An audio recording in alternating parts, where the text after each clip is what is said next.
ಎಲ್ರಿಗೂ ನಮಸ್ಕಾರ. Welcome back to my channel. ಇವತ್ತಿನ ವಿಡಿಯೋದಲ್ಲಿ ತುಂಬಾ ಈಸಿಯಾಗಿ ಹಾಗೆಯೇ ಸಖತ್ ಟೇಸ್ಟಿಯಾಗಿ ಮಶ್ರೂಮ್ ಪಲಾವನ್ನು ಯಾವ ರೀತಿ ಮಾಡೋದು ಅಂತ ತೋರಿಸ್ಕೊಡ್ತಾ ಇದ್ದೀನಿ. ವಿಡಿಯೋನ ಎಲ್ಲೂ ಕೂಡ ಸ್ಕಿಪ್ ಮಾಡದೆ ಪೂರ್ತಿಯಾಗಿ ನೋಡಿ. ಹಾಗೆ ನೀವಿನ್ನೂ ನಮ್ಮ ಚಾನಲ್ನ ಸಬ್ಸ್ಕ್ರೈಬ್ ಆಗಿಲ್ಲ ಅಂದರೆ ಪ್ಲೀಸ್ ನಮ್ಮ ಚಾನಲ್ನ ಸಬ್ಸ್ಕ್ರೈಬ್ ಮಾಡ್ಕೊಳ್ಳಿ. ಮೊದಲಿಗೆ ಮಶ್ರೂಮ್ ಪಲಾವ್ ಮಾಡೋದಕ್ಕೆ ಅಂತ ಹೇಳಿಬಿಟ್ಟು ಮಸಾಲೆ ರುಬ್ಕೊಳ್ಳೋದಕ್ಕೆ ಇಲ್ಲಿ ರೆಡಿ ಮಾಡ್ಕೊಳ್ತಾ ಇದ್ದೀನಿ. ಫಸ್ಟಿಗೆ ಒಂದು ಮುಕ್ಕಾಲು ಹಿಡಿಯಷ್ಟು ಬೆಳ್ಳುಳ್ಳಿನ ಹಾಕ್ಕೊಳ್ತಾ ಇದ್ದೀನಿ. ಹಾಗೆಯೇ ಒಂದು ಮುಕ್ಕಾಲು ಇಂಚಷ್ಟು ಶುಂಠಿನ ಹಾಕ್ಕೊಂಡಿದ್ದೀನಿ. ಇದು ನಾನು 3 ಲೋಟ ಅಕ್ಕಿಗೆ ಹಾಕ್ತಿರೋಂಥ ಮಸಾಲೆ. ಈಗ ಇದಕ್ಕೆ ಖಾರಕ್ಕೆ ಒಂದು 5 ಹಸಿಮೆಣ್ಸಿನ್ಕಾಯಿನ ಹಾಕ್ಕೊಳ್ತಾ ಇದ್ದೀನಿ. ಹಾಗೆಯೇ ಒಂದು ಅರ್ಧ ಹಿಡಿಯಷ್ಟು ಪುದೀನ ಸೊಪ್ಪನ್ನ ಹಾಕ್ಕೊಳ್ತಾ ಇದ್ದೀನಿ. ಹಾಗೆಯೇ ಒಂದು ಅರ್ಧ ಹಿಡಿಯಷ್ಟು ಕೊತ್ತಂಬರಿ ಸೊಪ್ಪನ್ನ ಹಾಕ್ಕೊಳ್ತಾ ಇದ್ದೀನಿ. ಇದ್ರ ಜೊತೆಗೆ ಒಂದು ಮುಕ್ಕಾಲು ಟೇಬಲ್ ಸ್ಪೂನಷ್ಟು ಚಕ್ಕೆ ಲವಂಗ ಪೌಡರ್ನ ಹಾಕ್ಕೊಳ್ತಾ ಇದ್ದೀನಿ. ಅಕಸ್ಮಾತ್ ಪೌಡರ್ ಇಲ್ಲ ಅಂದರೆ ಚಕ್ಕೆನೂ ಕೂಡ ಚಕ್ಕೆ ಹಾಗೆ ಲವಂಗನೂ ಹಾಗೆ ಹಾಕ್ಬೋದು. ಹಾಗೆ ನಾನಿಲ್ಲಿ ಒಂದು 7 ರಿಂದ 8 ಕಾಳು ಮೆಣಸನ್ನು ಹಾಕ್ತಾಯಿದ್ದೀನಿ. ಹಾಗೆಯೇ ಒಂದು ಏಲಕ್ಕಿನ ಹಾಕ್ಕೊಳ್ತಾ ಇದ್ದೀನಿ. ಜೊತೆಗೆ ಒಂದು 1/4 ಚಮಚದಷ್ಟು ಅರಿಶಿನ ಪುಡಿನೂ ಕೂಡ ಹಾಕ್ಕೊಳ್ತಾ ಇದ್ದೀನಿ. ಇದಿಷ್ಟೇ ಮಸಾಲೆ ಇದಕ್ಕೆ. ಈಗ ಇಷ್ಟನ್ನು ಕೂಡ ನೀರನ್ನು ಹಾಕಿದ್ದೀನಿ, ಫುಲ್ಲು ನುಣ್ಣಗೆ ಪೇಸ್ಟ್ ಮಾಡ್ಕೋಬೇಕು. ಈಗ ನೋಡ್ತಾ ಇರ್ಬೋದು ಈ ರೀತಿ ಪೇಸ್ಟ್ ಮಾಡ್ಕೋಬೇಕು. ಈಗ ಒಗ್ಗರಣೆಗೆ ಗ್ಯಾಸ್ ಸ್ಟವ್ ಮೇಲೆ ಒಂದು ಪಾತ್ರೆನ ಬಿಸಿಗಿಟ್ಟು ಅದಕ್ಕೆ ಒಂದು 4 ರಿಂದ 5 ಟೇಬಲ್ ಸ್ಪೂನಷ್ಟು ಎಣ್ಣೆ ಅಥವಾ ಒಂದು ಅರ್ಧ ಕಪ್ಪಷ್ಟು ಎಣ್ಣೆನ ಹಾಕ್ಕೊಳ್ತಾ ಇದ್ದೀನಿ. ಎಣ್ಣೆ ಚೆನ್ನಾಗಿ ಬಿಸಿ ಆದಮೇಲೆ ಪಲಾವ್ಗೆ ಹಾಕುವಂಥ ಸ್ಪೈಸಸ್ಗಳನ್ನ ಹಾಕ್ತಾಯಿದ್ದೀನಿ. ಹಾಗೆಯೇ ಕಸೂರಿ ಮೆಥಿ ಎಲ್ಲನೂ ಕೂಡ ಹಾಕಿ ಒಂದು 10 to 15 ಸೆಕೆಂಡ್ಸ್ ಈ ರೀತಿ ಫ್ರೈ ಮಾಡ್ಕೋಬೇಕು. ತುಂಬ ಹೊತ್ತು ಫ್ರೈ ಮಾಡೋಂಥದ್ದು ಏನಿಲ್ಲ, ಸೀದೋಗ್ಬಿಡುತ್ತೆ ಇದು. ಒಂದು ಸ್ವಲ್ಪ ಫ್ರೈ ಮಾಡ್ಕೊಂಡಿದ್ದಾದಮೇಲೆ 1 ಕಪ್ಪಷ್ಟು ಈರುಳ್ಳಿನ ಹಾಕ್ಕೊಳ್ತಾ ಇದ್ದೀನಿ. ಈರುಳ್ಳಿನ ಉದ್ದುದ್ದಾಗಿ ಕಟ್ ಮಾಡಿದ್ದೀನಿ ಸಣ್ಣಕ್ಕೆ. ಈಗ ಇದನ್ನು ಚೆನ್ನಾಗಿ ಫ್ರೈ ಮಾಡ್ಕೋಬೇಕು. ಎಣ್ಣೆಲಿ ಈರುಳ್ಳಿನ ಎಷ್ಟು ಚೆನ್ನಾಗಿ ಫ್ರೈ ಮಾಡ್ತೀವೋ ಅಷ್ಟು ಚೆನ್ನಾಗಿ ಪಲಾವ್ ಬರುತ್ತೆ. ಈರುಳ್ಳಿ ಎಲ್ಲ ಚೆನ್ನಾಗಿ ಫ್ರೈ ಆಗಿದೆ. ಈ ಟೈಮಲ್ಲಿ ಈಗ ಸಣ್ಣದಾಗಿ ಕಟ್ ಮಾಡಿರುವಂತಹ ಪುದೀನ ಸೊಪ್ಪು ಹಾಗೆಯೇ ಮೆಂತ್ಯ ಸೊಪ್ಪನ್ನ ಹಾಕ್ತಾಯಿದ್ದೀನಿ. ನಾನಿಲ್ಲಿ ಒಂದು ಅರ್ಧ ಕಟ್ಟಷ್ಟು ಮೆಂತ್ಯ ಸೊಪ್ಪು ಹಾಗೆಯೇ ಒಂದು ಅರ್ಧ ಕಟ್ಟಷ್ಟು ಪುದೀನ ಸೊಪ್ಪನ್ನು ತೊಗೊಂಡಿದ್ದೀನಿ. ಈಗ ಇದನ್ನು ಚೆನ್ನಾಗಿ ಹಸಿ ವಾಸನೆ ಹೋಗಬೇಕು, ಅಲ್ಲಿವರೆಗೂ ಇದನ್ನು ಚೆನ್ನಾಗಿ ಫ್ರೈ ಮಾಡ್ಕೋಬೇಕು. ಮೆಂತ್ಯ ಸೊಪ್ಪೆಲ್ಲ ಹಸಿ ವಾಸನೆ ಇರುತ್ತಲ್ವ, ಅದೆಲ್ಲ ಕಡಿಮೆ ಆಗಬೇಕು.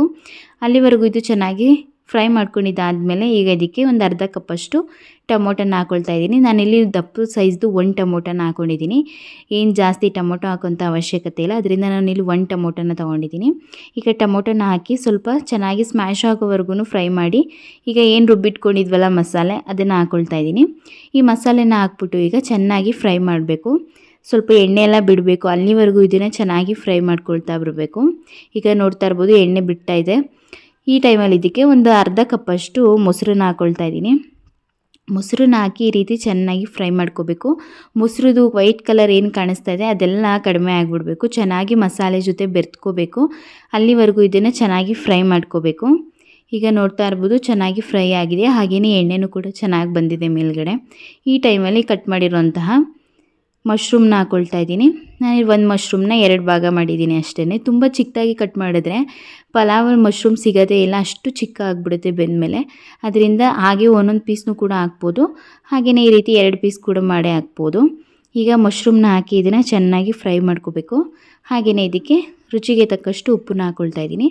ಈ ಟೈಮಲ್ಲೇ ಉಪ್ಪನ್ನ ಹಾಕೊಳ್ಳೋದ್ರಿಂದ ಮಶ್ರೂಮ್ಗೆ ಚೆನ್ನಾಗಿ ಉಪ್ಪು ಹಿಡಿಯುತ್ತೆ. ಪಲಾವ್ನ ತಿನ್ನಬೇಕಾದ್ರೆ ಮಶ್ರೂಮು ಸಪ್ಪೆ ಸಪ್ಪೆ ಹೊಡಿಯಲ್ಲ.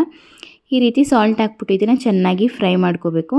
ಈ ರೀತಿ ಒಂದು 2 ರಿಂದ 3 ನಿಮಿಷ ಚೆನ್ನಾಗಿ ಹುರ್ಕೊಂಡಾದ್ಮೇಲೆ ಒಂದು ಲಿಡ್ಡನ್ನು ಕ್ಲೋಸ್ ಮಾಡಿ ಒಂದು 5 ನಿಮಿಷ ಹಾಗೆ ಬೇಯೋದಕ್ಕೆ ಬಿಡಬೇಕು. ಈಗ ನೋಡ್ತಾ ಇರ್ಬೋದು ನಾವು ಸಾಲ್ಟ್ ಹಾಕಿ ಫ್ರೈ ಮಾಡಿರೋದ್ರಿಂದ ಮಶ್ರೂಮು ನೀರೆಲ್ಲ ಬಿಟ್ಕೊಂಡಿದೆ.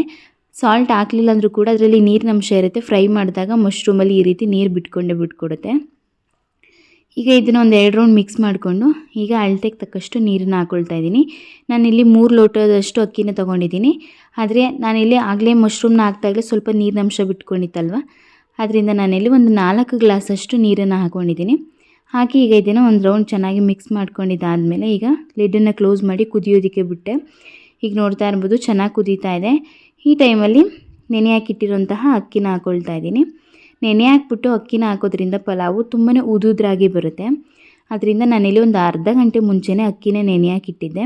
ಈಗ ಅಕ್ಕಿ ಹಾಕಿದ ಮೇಲೆ ಈ ರೀತಿ ನೀಟಾಗಿ ಮಿಕ್ಸ್ ಮಾಡಿಕೊಂಡು ಸಣ್ಣದಾಗಿ ಕಟ್ ಮಾಡಿರೋಂತಹ ಕೊತ್ತಂಬರಿ ಸೊಪ್ಪನ್ನ ಹಾಕ್ಕೊಳ್ತಾ ಇದ್ದೀನಿ. ಕೊತ್ತಂಬರಿ ಸೊಪ್ಪನ್ನ ಹಾಕಿ ಈ ರೀತಿ ಚೆನ್ನಾಗಿ ಮಿಕ್ಸ್ ಮಾಡ್ಕೋಬೇಕು. ಹಾಗೆಯೇ ಮಶ್ರೂಮ್ನ ಫ್ರೈ ಮಾಡಬೇಕಾದ್ರೆ ನಾನು ಸಾಲ್ಟ್ನ ಹಾಕಿದ್ದೆ ಅಲ್ವಾ, ಈಗ ಸ್ವಲ್ಪ ರುಚಿನ ನೋಡಿಕೊಂಡು ಮತ್ತೆ ಎಷ್ಟು ಬೇಕಾಗುತ್ತೆ ಅಷ್ಟನ್ನು ನಾನಲ್ಲಿ ಸೇರಿಸ್ಕೊತಾ ಇದ್ದೀನಿ. ಈಗ ರುಚಿನ ಹಾಕಿದಾದಮೇಲೆ ಒಂದು ರೌಂಡ್ ಚೆನ್ನಾಗಿ ಮಿಕ್ಸ್ ಮಾಡಿಕೊಂಡು ಲಿಡ್ಡನ್ನು ಕ್ಲೋಸ್ ಮಾಡಿಕೊಂಡು ಒಂದು 1/4 ಗಂಟೆ ಬೇಯಿಸ್ಕೋಬೇಕು. ಈಗ ನೋಡ್ತಾ ಇರ್ಬೋದು ಅಕ್ಕಿ ಒಂದು ಅರ್ಧ ಭಾಗದಷ್ಟು ಬೆಂದಿದೆ. ಈಗ ನೋಡಿ ಎಷ್ಟು ಚೆನ್ನಾಗಿ ಬೆಂದಿದೆ ಅಂತ ಹೇಳಿಬಿಟ್ಟು. ಇಷ್ಟು ಬೆಂದಾಗ ಲಾಸ್ಟಿಗೆ ನಾನಿಲ್ಲಿ ಒಂದು ಅರ್ಧ ಹೋಳಷ್ಟು ನಿಂಬೆಹಣ್ಣಿನ ರಸನ ಹಾಕ್ಕೊಳ್ತಾ ಇದ್ದೀನಿ. ಹುಳಿ ತುಂಬ ಚೆನ್ನಾಗಿ ಬೇಕು ಅಂತ ಹೇಳಿದರೆ ಒಂದು ನಿಂಬೆಹಣ್ಣು ಪೂರ ಹಾಕೋಬೋದು, ಚೆನ್ನಾಗಿರುತ್ತೆ. ಈಗ ನೀಟಾಗಿ ಲಾಸ್ಟಿಗೆ ಹಾಕೋಬೇಕು ನಿಂಬೆಹಣ್ಣು ಹುಳಿನ. ಒಂದು ಅರ್ಧ ಭಾಗದಷ್ಟು ಪಲಾವ್ ಬೆಂದಿದೆ ಅಂದಾಗ ಈಗ ಇದನ್ನು ಹುಳಿನ ಬಿಟ್ಟಾದಮೇಲೆ ಈಗ ಒಂದು ರೌಂಡ್ ಇದನ್ನು ಚೆನ್ನಾಗಿ ಮಿಕ್ಸ್ ಮಾಡಿಕೊಂಡು ಮತ್ತೆ ಇದನ್ನು ಲಿಡ್ಡನ್ನು ಕ್ಲೋಸ್ ಮಾಡಿ ಒಂದು 1/4 ಗಂಟೆ ಬಿಟ್ಟರೆ ತುಂಬಾ ಚೆನ್ನಾಗಿ ಉದ್ದುದ್ರಾಗುತ್ತೆ. ಈಗ ನೋಡ್ತಾ ಇರ್ಬೋದು ಒಂದು 70% ಫುಲ್ಲು ಇದು ಚೆನ್ನಾಗಿ ಬೆಂದಿದೆ. ಅದಾದಮೇಲೆ ಲಾಸ್ಟಿಗೆ ಈ ರೀತಿ ಮುಚ್ಚಳ ಮುಚ್ಚಿ ಫುಲ್ಲು ಸಿಮ್ ಕೊಟ್ಬಿಟ್ರೆ ಈಗ ನೋಡ್ತಾ ಇರ್ಬೋದು ಎಷ್ಟು ಚೆನ್ನಾಗಿ ರೆಡಿಯಾಗಿದೆ ಅಂತ ಪಲಾವು. ತುಂಬಾ ಟೇಸ್ಟಿಯಾಗಿದೆ, ಹಾಗೆಯೇ ಉದುದ್ರಾಗಿಯೂ ಕೂಡ ಇದೆ. ನಾವು ನೀರನ್ನು ಕರೆಕ್ಟ್ ಪ್ರಮಾಣದಲ್ಲಿ ಹಾಕ್ಕೊಂಡ್ಬಿಟ್ರೆ ತುಂಬಾ ಚೆನ್ನಾಗಿ ಉದುದ್ರಾಗಿ ನಾವು ಮನೆಯಲ್ಲೇ ತುಂಬಾ ಟೇಸ್ಟಿಯಾಗಿ ಹೋಟೆಲ್ ಸ್ಟೈಲಲ್ಲೇ ಮಾಡ್ಕೋಬೋದು. ಇನ್ನೂ ಹೆಲ್ದಿಯಾಗೂ ಕೂಡ ಇರುತ್ತೆ. ನೀವು ಕೂಡ ಒಂದು ಸಲ ಟ್ರೈ ಮಾಡಿ, ಖಂಡಿತ ನಿಮಗೆ ಪರ್ಫೆಕ್ಟಾಗಿ ಬರುತ್ತೆ. ಹಾಗೆಯೇ ಈ ವಿಡಿಯೋ ಇಷ್ಟ ಆಗಿದ್ದರೆ ಪ್ಲೀಸ್ ಈ ವಿಡಿಯೋನ ಲೈಕ್ ಮಾಡಿ, ನಿಮ್ಮ ಫ್ರೆಂಡ್ಸು ಮತ್ತು ಫ್ಯಾಮಿಲಿಗೆಲ್ಲ ಈ ವಿಡಿಯೋನ ಶೇರ್ ಮಾಡಿ.